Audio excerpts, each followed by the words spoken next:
So there's this guy who built a really disturbing side business. He was stealing human body parts and selling them online.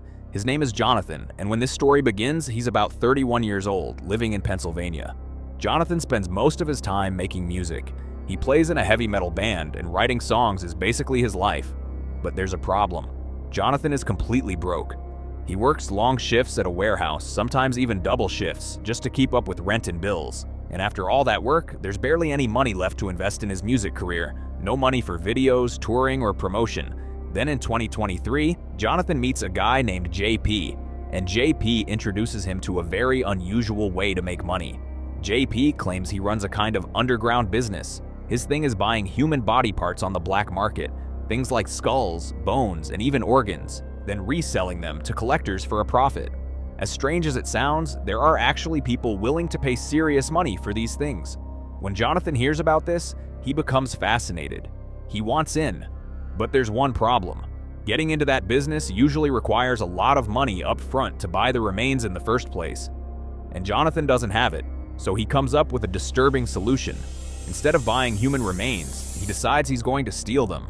Jonathan begins planning his first target, a large historic cemetery not far from where he lives. According to him, security there is pretty weak, so one night he sneaks inside.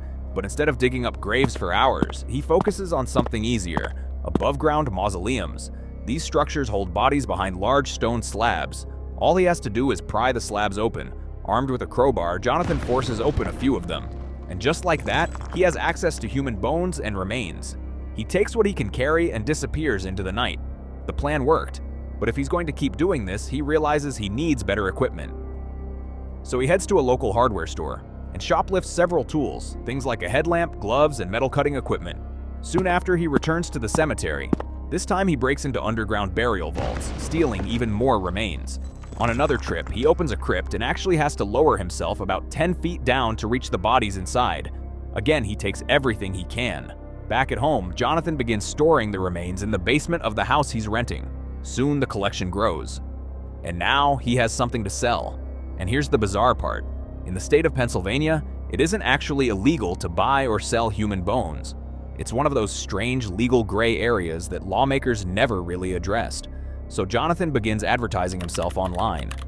He starts posting on social media, claiming he's a collector and seller of human bones. His Instagram fills up with pictures of skulls and skeletal remains. He even joins a Facebook group dedicated to buying and selling human bones. And surprisingly, people start buying. Some estimates say a complete human skeleton can sell for as much as $7,000 on the black market. So Jonathan keeps going. Over time, selling bones becomes almost his entire online identity. He posts photos of skulls, photos of himself holding skulls, even trying to build a kind of dark online persona. In one Instagram post, he claims he's now living alone in the mountains, riding a Harley and slinging skulls. But that's not actually true. In reality, he's just renting a regular house in a residential neighborhood. It seems like he's trying to create this mysterious outlaw image online. And while his social media following grows, his grave robbing continues. He returns to the cemetery again and again, breaking into family mausoleums, stealing bones that belong to entire families. In one case, he even removes the remains of a woman who died in 1869, more than 150 years ago. Since selling bones isn't illegal in his state, it seems like he can continue doing this indefinitely. But eventually, his secret starts to unravel. By 2025, Jonathan has allegedly stolen the remains of over 100 people. Many of them are stored in his basement, while others are kept in a rented storage unit. Then one day, 2 family members come to visit. For some reason, Jonathan decides to show them everything. All the bones, all the remains, everything he's been collecting. Naturally, they're completely horrified. They don't immediately report him to police, but they talk about it with other people. And eventually, someone tips off authorities. Police begin investigating Jonathan. They look through his social media, where he openly posts photos of skulls and human bones. Then they examine his phone and vehicle records, which show that he's been visiting the same cemetery over and over again.